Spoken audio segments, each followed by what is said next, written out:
అందరికీ నమస్కారం.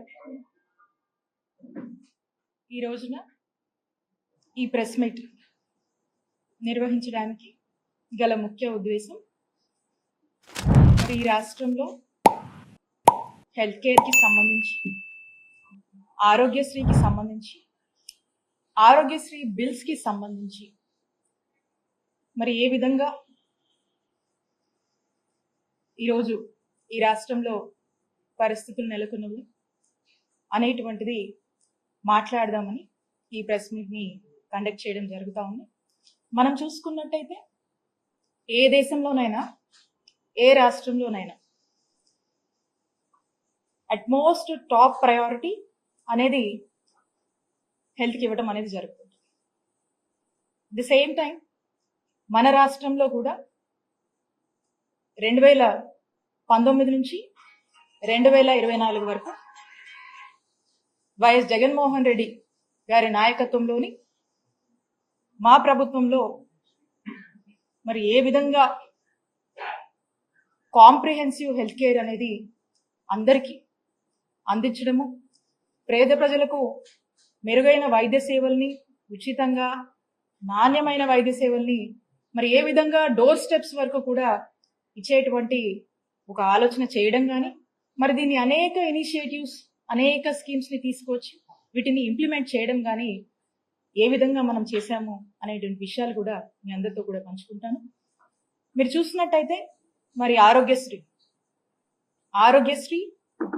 అనేటువంటి ఒక గొప్ప స్కీము ఆనాడు ఆ దివంగత మహానేత డాక్టర్ వైఎస్ రాజశేఖర్ రెడ్డి గారు 2007లో ఈ రాష్ట్రంలోని పేద ప్రజలు కూడా వాళ్ళ పేదరికం వల్ల, వాళ్ళ సిచ్యువేషన్స్ వల్ల, వాళ్ళకి ఏదైనా ఒక హెల్త్ ఇష్యూ వస్తే అది వాళ్ళకి భారం అయిపోతుంది.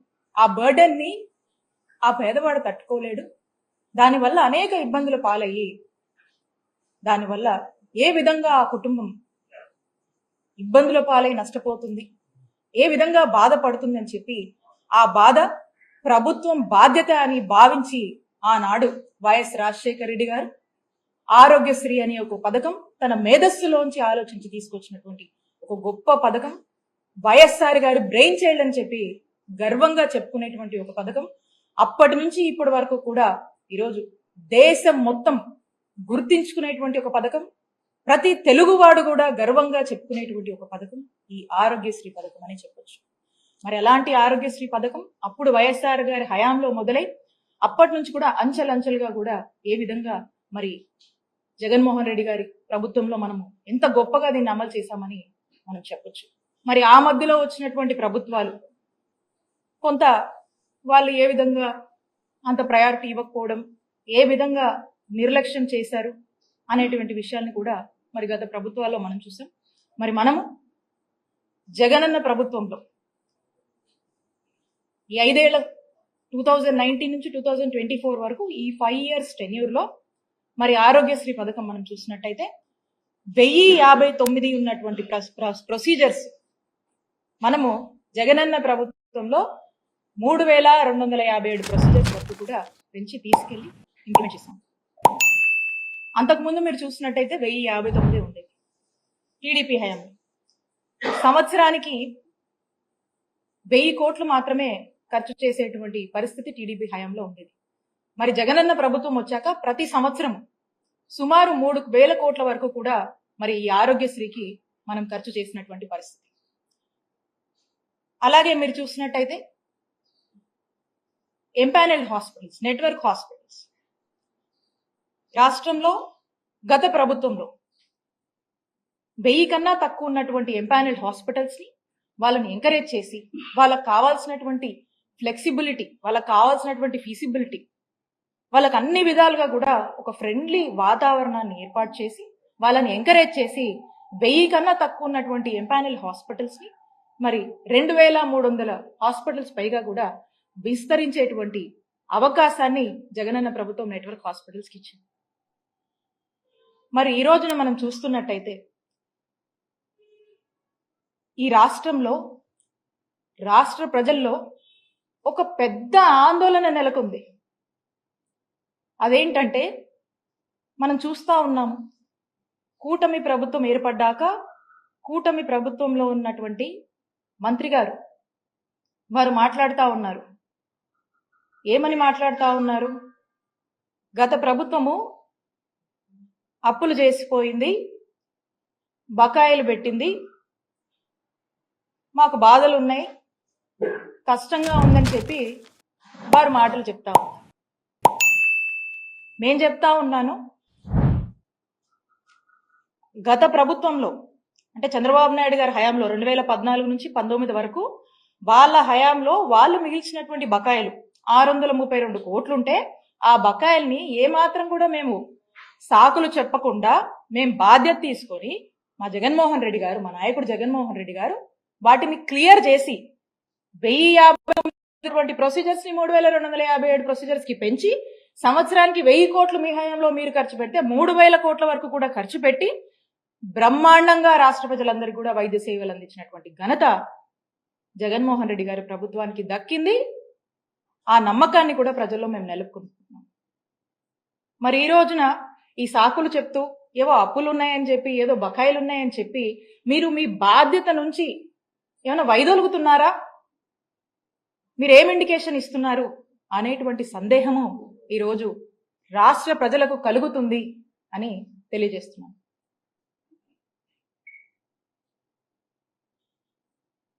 ఈ రోజున మీరు చూసినట్టయితే మేము అంటే మొన్న జనవరి వరకు కూడా ఏవైతే పెండింగ్ బిల్స్ ఉన్నాయో ఆరోగ్యశ్రీలో ఆ బిల్స్ అన్ని కూడా క్లియర్ చేసి, జనవరి వరకు ఉన్నటువంటి పెండింగ్ బిల్స్ మేము క్లియర్ చేసి, ఆ తర్వాత మళ్ళా ఏదన్నా కొత్త బిల్స్ అరైజ్ అయితే అవన్నీ కూడా టెక్నికాలిటీస్ అంటే లైక్ అవన్నీ అప్లోడ్ చేసి మళ్ళీ మా వరకు వచ్చి మళ్ళీ పేమెంట్ అనేది ఇదంతా కూడా ఒక రికరింగ్ ప్రాసెస్, కంటిన్యూస్ గా వస్తూ ఉంటే ఇదంతా ఒక రికరింగ్ సైకిల్ అనమాట. సో మా వరకు జనవరి వరకు ఉన్నవి కూడా మా జగనన్న ప్రభుత్వం క్లియర్ చేసి, ఆ తర్వాత ఫిబ్రవరి మార్చ్ ఏదైతే ఉందో అప్పటికి వచ్చినటువంటి అప్లోడ్ అయ్యి వచ్చినటువంటి మా దృష్టికి వచ్చినటువంటి ఏవైతే ఉన్నాయో అప్పటికి వచ్చేసరికి మార్చ్లో ఎన్నికల కోడ్ వచ్చింది. కోడ్ వస్తే మీకు తెలుసు. ఆ కోడ్ వచ్చిన తర్వాత ఇక ఎన్నికలు అన్ఫార్చునేట్లీ మేము అధికారంలోకి రాలేకపోయాం, ఆ విషయం మీకు తెలుసు. సో ఇంకా అప్పటి నుంచి ఉన్నటువంటి ఏవైతే బిల్స్ ఉన్నాయో ఆ బిల్స్ ఇప్పుడు కొత్తగా కూటమి ప్రభుత్వం ఏర్పడిన తర్వాత ఆ బిల్స్ ని క్లియర్ చేసి మరి ఎక్కడా కూడా ఇంటరప్షన్ లేకుండా వైద్య సేవలు అందించాల్సినటువంటి బాధ్యత ఈ ప్రభుత్వం మీద ఉందని గుర్తు చేస్తా ఉన్నాం. ఏదో లెక్కలు చెప్పి అప్పులని, ఆదాయాలని, బకాయిలని సాకులు చెప్పి మీకు రెస్పాన్సిబిలిటీ నుంచి మీరు ఏమైనా తప్పించుకునేటువంటి ప్రయత్నం చేస్తున్నారా? ఆరోగ్యశ్రీ సంబంధించి వాటి యొక్క బిల్స్ కి సంబంధించి ఈ సాకులు చెప్పి మీరు ప్రజల్ని ఏమన్నా ఒక ఆందోళన పరిస్థితిలో ఉంచేటువంటి ఒక ప్రయత్నం చేస్తున్నారా? లేకపోతే ఏంటి మీరు చెప్పాలనుకుంటుంది? ఈ బిల్స్ పట్ల మీ స్టాండ్ ఏంటి? ఈ బిల్స్ అనేది మీ బాధ్యత, ఇది కంటిన్యూస్ రికరింగ్ సైకిల్ అని చెప్పి మీకు గుర్తు చేస్తా ఉన్నా. అలాగే ఇక స్థానిక ఎంపీ గారు, యూనియన్ మినిస్టర్ గారు మొన్న వారు మాట్లాడుతూ ఉన్నారు. ఏమని మాట్లాడుతూ ఉన్నారు? ఆరోగ్యశ్రీకి డబ్బులు లేవని, పేషెంట్లకు వైద్యం అందించలేమని, నెట్వర్క్ హాస్పిటల్కి డబ్బులు ఇవ్వలేమని, అందరూ ఆయుష్మాన్ భారత్ కార్డులు తీసుకోవాలని చెప్పి వారు మాట్లాడుతూ ఉన్నారు. అసలు ఇక్కడ నాకు ఒక అనుమానం అనిపిస్తా ఉంది. కూటమి ప్రభుత్వంలోని ముఖ్యమంత్రి చంద్రబాబు నాయుడు గారు ఏమైనా వారి మనస్సులో ఉన్నటువంటి మాటల్ని మరి ఈ మంత్రుల ద్వారా ఏమన్నా ఎక్స్ప్రెస్ చేయిస్తున్నారా అనేటువంటి అనుమానం కూడా మాకు కలుగుతా ఉంది. ఏమని? హెల్త్ వాళ్ళకంత ప్రయారిటీ కాదని, మరి ఆరోగ్యశ్రీని ఏమైనా వైండప్ చేస్తున్నారనేటువంటి ఒక అనుమానం కూడా మనకు కలుగుతా ఉంది. ఆయుష్మాన్ భారత్ కార్డ్స్ వాళ్ళకు ఉన్నటువంటి టెక్నికాలిటీస్ కావచ్చు, వాళ్ళు మనకు ఇస్తున్నటువంటి దీని ప్రకారం మనం చూస్తున్నట్టయితే 60 లక్షల మంది కుటుంబాలకు ఆయుష్మాన్ భారత్ కార్డు వర్తిస్తుంది మన రాష్ట్రంలో. ఆరోగ్యశ్రీ మీరు చూసినట్టయితే ఆరోగ్యశ్రీలో 1,42,00,000 కుటుంబాలకు ఈరోజు ఆరోగ్యశ్రీ మన రాష్ట్రంలో వర్తిస్తుంది. అంటే 90% of the families in the state of Andhra Pradesh కి ఆరోగ్యశ్రీ అనేది వర్తిస్తుంది. మరి 60 లక్షల మందికే వర్తించేటువంటి ఆయుష్మాన్ భారత్ కార్డ్స్ ని అందరూ తీసుకోవాలి, దాన్నే వాడుకోవాలంటే 60 లక్షల మందికే వర్తించేటువంటి ఈ ఆయుష్మాన్ భారత్ కార్డ్స్ మరి మిగతా వాళ్ళ పరిస్థితి ఏంటి? వాళ్ళకి ఏమైనా సమస్య వస్తే ఎక్కడికి పోవాలి? వాళ్ళకి ఏం వర్తించాలి అప్పుడు? అలాగే ఆరోగ్యశ్రీలో మనము 3257 ప్రొసీజర్స్ కి మనం కవర్ చేస్తాం ఆరోగ్యశ్రీలో. మరి ఆయుష్మాన్ భారత్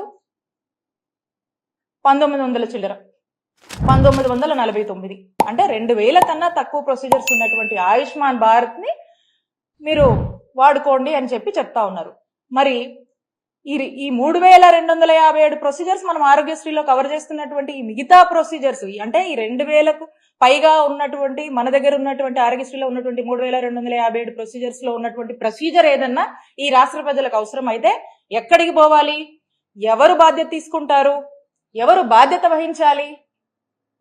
అలానే ఆరోగ్యశ్రీ పరిధి 5 లక్షలు ఉన్నటువంటి ఆరోగ్యశ్రీ పరిధిని మా ముఖ్యమంత్రి గారు ఏ పేదవాడికి ఈ రాష్ట్రంలో భారం అవ్వకూడదు, ఎవరికి కూడా అవుట్ ఆఫ్ పాకెట్ ఎక్స్పెండిచర్ అవ్వకూడదు అని చెప్పి ఒక ముందు చూపుతో ఒక గొప్ప ఆలోచన చేసి ఆ కుటుంబంలో ఆ పేదవాడికి ఆ కష్టం వస్తే నాది బాధ్యత అని చెప్పి జగన్మోహన్ రెడ్డి గారు ఆ బాధ్యత తీసుకొని 5 లక్షలు ఉన్నటువంటి పరిధిని 25 లక్షల వరకు కూడా పెంచినటువంటి ఘనత జగన్మోహన్ రెడ్డి గారి ప్రభుత్వానికి దక్కింది.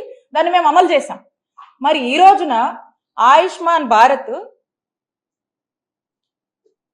మీరు చూసినట్టయితే 5 లక్షల వరకే ఇస్తుంది లిమిట్. మరి ఏదైనా ఒక ప్రజలకి ఆ ప్రొసీజర్ కి లిమిట్ ఎక్సీడ్ అయితే 5 లక్షల కన్నా మించి ఎక్సీడ్ అయితే ఎక్కడికి పోవాలి? ఎవరిని అడగాలి? ఎవరు బాధ్యత తీసుకుంటారు?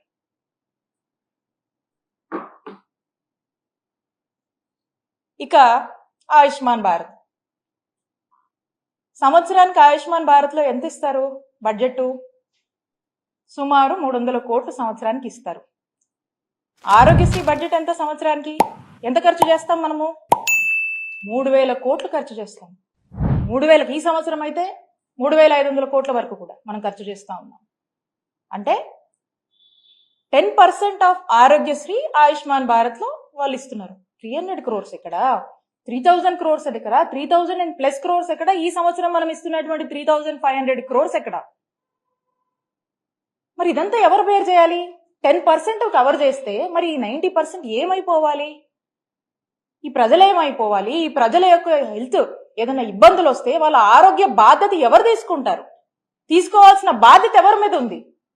ఆ బాధ్యత మీది కాదా? ప్రభుత్వంగా ఆ బాధ్యత మీది కాదా? ఆ బాధ్యత ఖచ్చితంగా మీదే. కోవిడ్ లాంటి సిచ్యువేషన్ లో అనేక ఇష్యూస్ ఉన్న, అనేక క్రైసిస్ నడుస్తున్నటువంటి సమయంలో కోవిడ్ ని కూడా ఆరోగ్యశ్రీలోకి పరిధిలోకి తీసుకొచ్చినటువంటి ఘనత జగన్మోహన్ రెడ్డి గారికి దక్కుతుంది.